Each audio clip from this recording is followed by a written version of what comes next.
शहीद राजीव शर्मा अमर रहे। शहीद राजीव शर्मा शहीद चंद्रकांत अमर रहे। अमर रहे। शहीद परमार सतपाल अमर रहे। शहीद परमार सतपाल अमर रहे। शहीद राजीव शर्मा अमर रहे। शहीद चंद्रकांत अमर रहे। शहीद राजीव शर्मा अमर रहे। शहीद चंद्रकांत अमर रहे। शहीद चंद्रकांत अमर रहे। शहीद राजीव शर्मा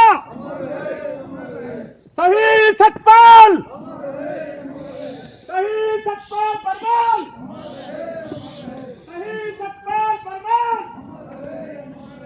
शहीद राजीव शर्मा।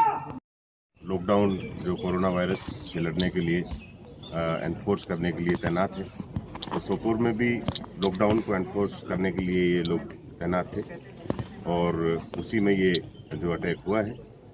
तो इसमें जैसा कि आपको पता है कि हमारे 3 जवान